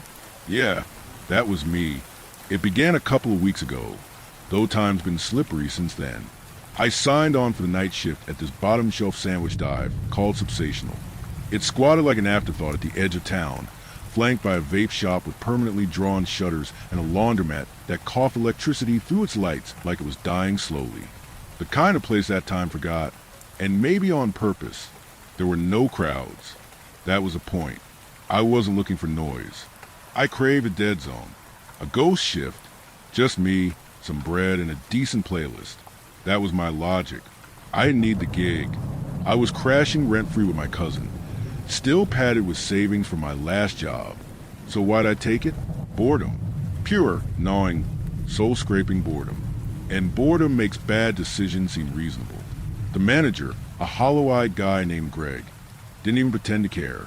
"You seem chill," he muttered, sliding over the paperwork. "Just follow the rules and you'll be fine." I remember laughing. I should have asked more questions. My first solo shift arrived like a whisper. Nothing dramatic. No thunderclap. Just a clock and beat, and the sound of Greg's old boots dragging toward the exit. He showed me the ropes over the last 2 nights, rotating the bread trays, slicing meat like it was sacred geometry, and tossing sandwiches to the occasional glassy-eyed stoner who wandered in looking for enlightenment between 2 slices of sourdough. But tonight, Just as he slung on his coat and turned to leave, Greg handed me a laminated sheet. His fingers trembled, not a lot, but enough that I noticed. "These are the night rules," he said flatly. "They're specific. Do exactly what they say. No improvising." I blinked at him. "Okay, sure." He didn't budge. "Say it like you mean it." There was no warmth in his eyes, just pressure, like he was silently daring me to not take this seriously. I forced a nod. "Yeah, got it." He stared a moment longer, then slipped into shadows outside without another word. I turned the laminated sheet over in my hands. It was slick, too slick, like it had been wiped clean one too many times. The title read, "Subsational Night Shift Rules. Keep the front door locked after 1:13 a.m. exactly, not 1:12, not 1:14. If someone knocks on the window after 2:06 a.m., do not look directly at them. The meat slicer turns on by itself around 2:30 a.m. Don't unplug it. Just leave it be. If a customer asks for the old menu, apologize and say we don't serve that anymore. Do not ask what they mean. Between 3 o'clock and 3:15 a.m., you may hear someone crying in the bathroom. Don't go in. If you see someone who looks exactly like you standing near the soda machine, clock out and wait in the freezer until 3:45 a.m. Do not touch the sandwich with the blue toothpick. Always say goodnight to the man in the tan trench coat. Even if you didn't see him come in, if the lights flicker more than 3 times in a row, sing happy birthday until they stop. Never, under any circumstances, eat the cookies after 4 a.m. So, yeah, weird as hell. But even then, even with all the eerie little warnings typed out in bold on that laminated sheet, like a ghost whispering through plastic, I didn't buy into it. Not really. I'm not that guy. I wasn't raised on ghost stories. I didn't sleep with a nightlight. I wasn't scared of shadows or mirrors or thin things that whisper through windows. Quirky corporate humor, I muttered, flipping the sheet over my hands. But you know how some senses don't let go? How they cling to your mind like a film on your skin. Sticky, wrong, lingering long after you've looked away. For me, it was rule number 4. If a customer asks for the old menu, apologize and say we don't serve that anymore. Do not ask what they mean. What old menu? Why would anyone bring that up at 2 a.m.? And more importantly, what happens if I ask? Curiosity scratched at the back of my skull, like something alive, something hungry. But the rational part of me, what little still existed, chalked it up to hazing, some messed up inside joke. A psychological test Greg pulled on every new hire, just to see who could handle the silence. I pictured him sitting out in the parking lot, engine idling, laughing his ass off as I tried not to freak out over some made-up, haunted sandwich policy. And for a while, that's all it was. Quiet, ordinary, dull. But dullness is deceptive. Dullness is a calm before something notices you. The shift slogged on. A group of teenagers wandering around midnight, the scent of weed practically trailing behind them like a fog bank. They ordered 3 footlongs, argued over toppings, and laughed too loud at nothing in particular. When they left, the bell above the door gave a weak jingle, and the silence came back heavier than before. I wiped the counters, refilled the soda machine, stared at my phone, scrolling through dead memes and half-baked Reddit threads to keep my brain busy. Then I noticed the time, 1:12 a.m. That tickled something in the back of my mind, a memory crawling out of the dark. Rule 1, keep the front door locked after 1:13 a.m. exactly, not 1:12, not 1:14. The words clung to me like static. I glanced at the door. It stood there, unbothered, a sliver of night stretching out behind its smudged glass panes. Nothing unusual, nothing wrong. I even smiled to myself, one of those crooked grins you wear when you know you're playing along with something stupid. But still, I played along. Tick, 1:13. I walked to the door, my footsteps sounding far too loud in the empty shop. My fingers hovered over the lock for a second longer than necessary. Then, with a soft click, I slid the deadbolt into place. And that's when I heard it. Not footsteps, not a voice, not even a knock. A scrape, a slow, deliberate scratch, like someone was dragging the edge of a broken fingernail across the outside of the glass. It made my teeth clench and the hairs on my neck stand up as if my skin understood something my mind refused to accept. I leaned in, just a little. My breath misted the window, fogging up the view. Nothing. The parking lot outside sat cold and empty, painted silver by the overhead lights. The pavement was cracked, familiar, still dead. I stood there for another minute, maybe two, staring into that quiet nothingness. Then I shook it off, told myself it was the wind or a branch, or hell, maybe Greg was messing with me from the shadows. So I went back to the counter, started building a turkey sub with mechanical precision. Bread, meat, cheese. My hands moved, but my eyes flicked constantly to the glowing red digits on the clock overhead, because I knew what was coming next. 2:06 a.m. Rule 2. If someone knocks on the window after 2:06 a.m., do not look directly at them. It sounded so absurd when I first read it. Now it felt like a countdown. 2:03, I wiped the blade point 2:04. I rearranged the toppings point 2:05. My heart thudded once, too hard. My palms were slick. 2:06. And then, like a line being crossed, it happened. 3 knocks. Measured. Methodical. Final. Not at the front. The side window. The one no one ever uses. The one that stares directly into the alley where even the streetlights don't bother shining. I froze. My entire body clenched as if something cold had passed straight through me. Don't look directly at them. My eyes darted toward the floor. But my curiosity? It chewed on my restraint like a dog on a bone. So I cheated. I turned my head, just a little, just enough to catch the edge of the side window in the stainless steel reflection behind the prep line. There was something there. Tall. Too tall. Thin as hunger. Its outline was human-shaped, but wrong. Like a mannequin built by someone who'd only heard rumors of what people looked like. It didn't shift. It didn't twitch. It just stood there, watching. Or at least I felt watched. My skin crawled. My breath caught in my throat like I'd swallowed ice. I couldn't move. I couldn't speak. I could barely think. So I did the only thing that felt remotely safe. I backed away. 1 step, then another.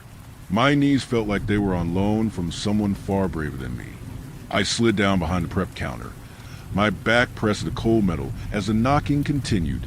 Slow, steady, like it had all the time in the world. Eventually, it stopped.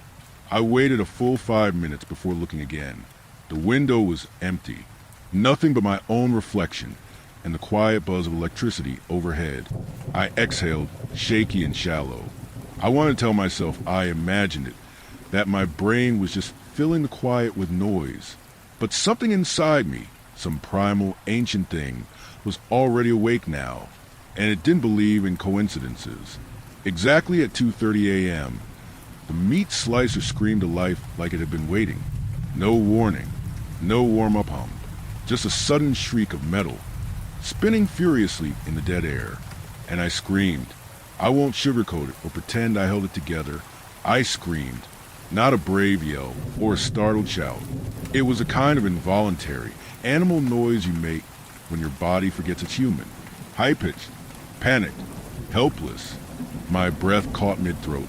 My hands fumbled against the edge of the prep table, and I nearly knocked over a stack of sliced provolone. The slicer stood alone near the back counter. No one near it, nothing on the blade. Yet it whirred with purpose, sharp and hungry, like it was sawing through ghosts I couldn't see. My first thought was electrical malfunction. Maybe I'd bumped a switch or a timer. My instincts kicked in.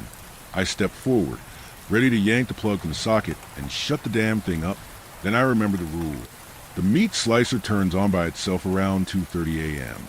Don't unplug it. Just leave it be. My hand froze inches from the cord. I hesitated. Then I backed away slowly, my legs trembling like piano wires. I turned my back on the blade, which felt like turning my back on a wild animal. It kept spinning. For 10 minutes, it sliced nothing, just that shrill motor whine, reverberating off the tile walls like a banshee caught in a loop. The shop felt smaller with that sound bouncing through it. tighter, like the walls were contracting. 10 minutes. No more. No less. At 2:40 a.m., it stopped. Not slowed, not sputtered. Stopped, like it knew its time was up. And for a moment, I thought the worst was over. I was wrong, because at 2:47 a.m., someone came in, or more accurately, was already inside. I swear to you on everything I know, I never heard the door open. I had just looked at the front door 5 seconds earlier, still locked from 113, still latched tight. Yet suddenly, he was there, standing by the register. No footsteps, no sound of glass shifting or the chime of the bell overhead. He appeared like a glitch in the system, like the building had forgotten to keep him out. He wore a long, tattered trench coat, tan in color but stained with something that looked older than rust. One sleeve had been torn at the elbow, hanging loose like a dead limb. The coat itself didn't fit right. It sagged off his shoulders like he'd borrowed it from a corpse and hadn't taken the time to adjust. He didn't look at me, didn't speak at first, just walked up to the register with the careful, deliberate gait of someone who'd done this many, many times before. I forced a greeting, my voice cracking halfway out of my throat. "Good evening." He didn't smile, didn't nod. "Old menu," he said flatly, voice like a shovel dragging through gravel. "You got it." Rule for slammed into my brain like a freight train. If a customer asks for the old menu, apologize and say we don't serve that anymore. Do not ask what they mean. I swallowed, my throat constricted. Words felt foreign and heavy on my tongue. "Sorry," I said, voice shaking. "We don't serve that anymore." He stared at me then, and let me tell you, I've never felt smaller. His eyes weren't angry or curious or disappointed. They were empty, like glass marbles left too long in a fire. Cold, scorched, and hollow. The kind of stare that sees through time. He didn't respond. Just blinked once, slowly, and turned around. Without another word, he walked straight through the back door. It didn't creak. It didn't even open, as far as I could tell. One moment it was closed. The next it wasn't. And then he was gone. I stood there, unsure whether I was breathing.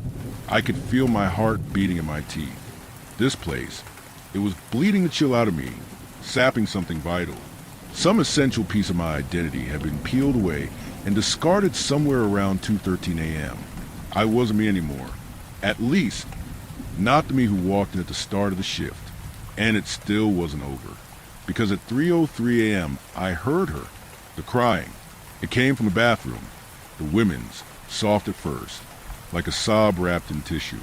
Then louder, higher, ragged and wet, like grief being strangled through a throat that screamed too many times.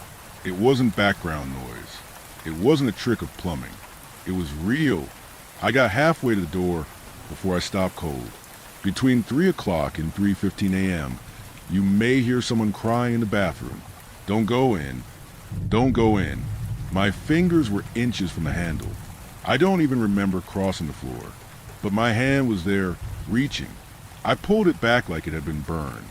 Instead, I collapsed behind the counter, curled up behind the bread rack, hoodie yanked over my head, humming whatever tune came to mind just to drown her out. Her sobs clawed at the walls for 12 long minutes, rising and falling like waves against a cliff. Sometimes she sounded like she was right outside the bathroom, sometimes like she was behind the freezer door. At one point, I swear she whispered my name, but I didn't move, not an inch. And then, at exactly 3:15 a.m., the crying stopped. Not faded, not slowed, stopped, like someone had flipped a switch on her grief. The silence that followed was relief. It was worse. It was expected. Then came the worst part. 3:22 a.m. Not 3 o'clock, not 3:15 to 3:22, like the universe had picked an exact second just to see how far it could push me. I was wiping down the soda machine. Something about the repetition helped. It was a mindless task, grounding, almost soothing in a way I hadn't felt since the start of the shift. That was when I saw him. In the reflection, me, standing behind the counter where I had just been seconds earlier. Same posture, same hoodie, same battered black sneakers. Even the exact faded scratch across my left hand. The one I got 2 days ago from a stray cat I tried to feed behind my cousin's apartment. There wasn't a doubt in my mind. This wasn't a lookalike or a trick of the light. It was me. Same slump in the shoulders. Same nervous twitch in the jaw. Same eyes, except those eyes weren't confused. They weren't panicked. They were smiling. The reflection tilted its head. Slowly. Too slowly. Like the neck was figuring out how to be a neck. The rag slipped from my hand and hit the tile with a wet slap. Rule 6 surged in front of my mind like a scream. If you see someone who looks exactly like you standing near the soda machine, clock out and wait in the freezer until 3:45 a.m. I didn't hesitate. No logic, no questions, no inner monologue, just movement. I bolted to the back, clocked out so fast I missed a button twice, and flung open the walk-in freezer door like it was the last safe place left on Earth. The cold hit me like a punch, but I didn't care. No jacket, no gloves, no protection. I sat on the metal floor, my back against a wall of vacuum-sealed turkey breasts and frozen cheddar logs, teeth chattering uncontrollably. But the shakes weren't from the cold, not entirely. They came from something deeper, from knowing that version of me was still out there, doing God knows what, wearing my face. Then it laughed, from just outside the freezer. A laugh that sounded like mine, but wasn't. It carried my rhythm, my pitch, even the wheeze I get then a hard chuckle. But it was wrong. It was too rehearsed, too perfect, like an echo that didn't understand the original. I pressed my palms over my ears and rocked in place, the cold sinking deeper into my bones. Time crawled, the seconds stretching into torture. I counted every minute, like a prisoner marking days into a wall. Finally, at 3:45 a.m., the alarm on my phone buzzed with shrill ring. I didn't walk out. I burst out, like a man escaping his own grave. The shop was empty again. Quiet, but not just quiet. Wrong quiet. The kind of silence that doesn't just absorb sound. It demands it, like it's daring you to break it, so it can punish you.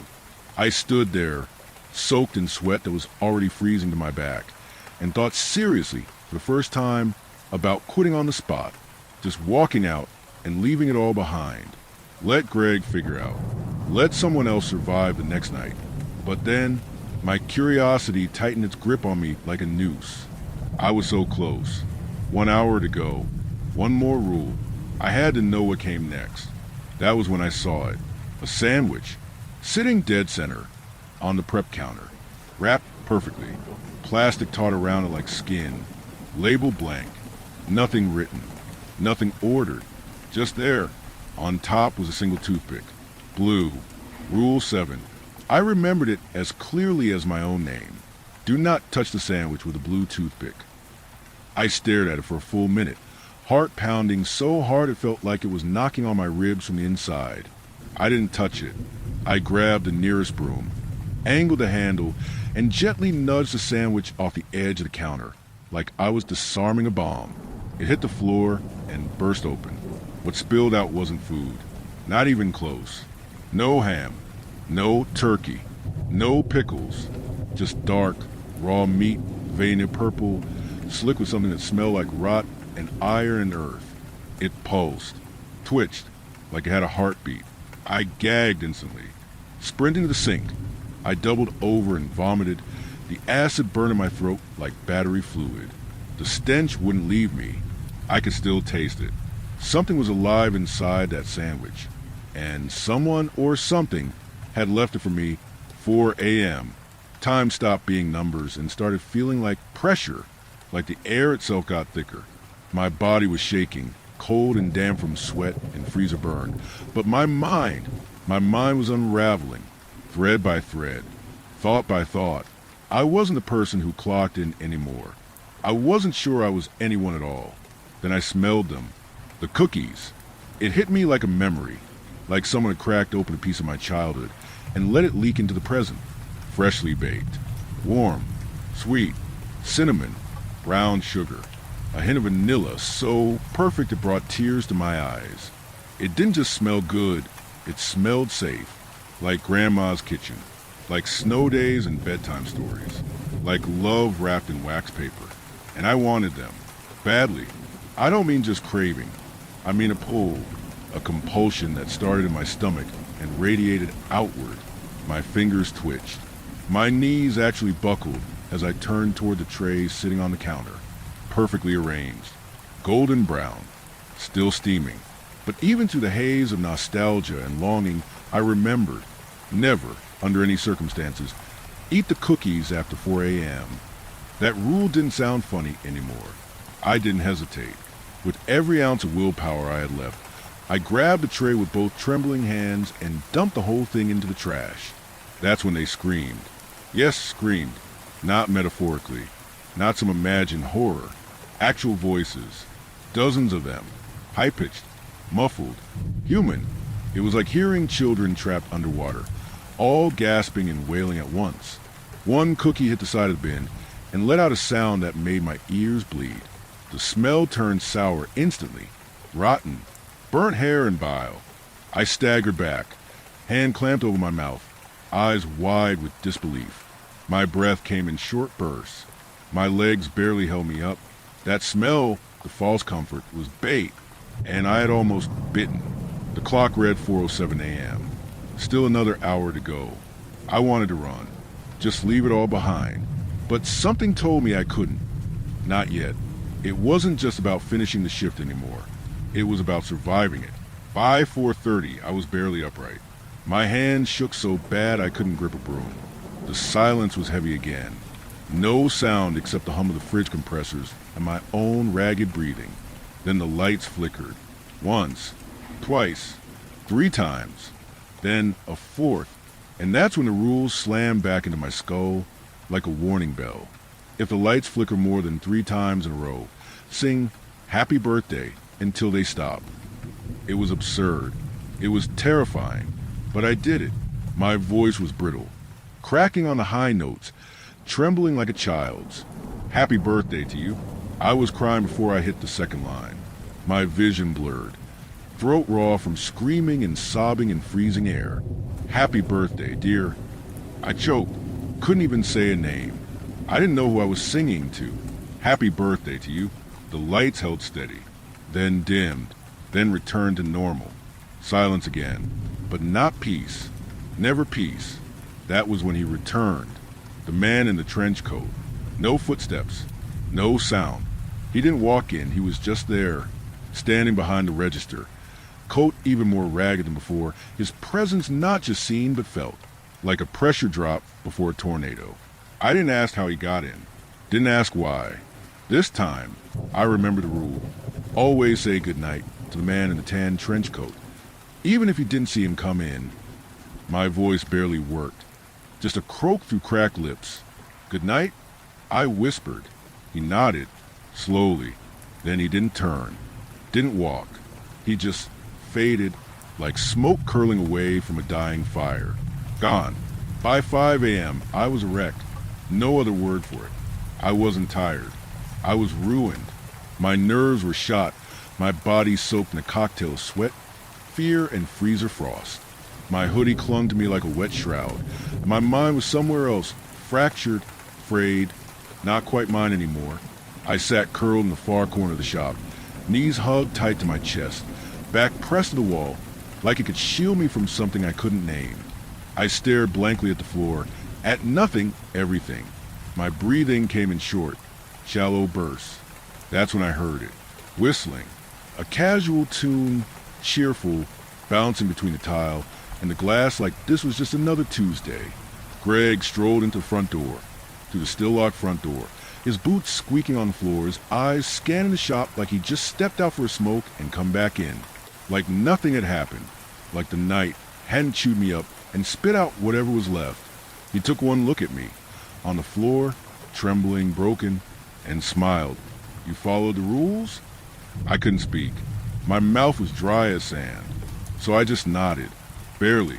Greg's grin stretched wider, like he'd been waiting to ask that question all night. Good, he said, as if that was all that mattered. Then you get to leave. Just like that. No explanation. No pat on the back.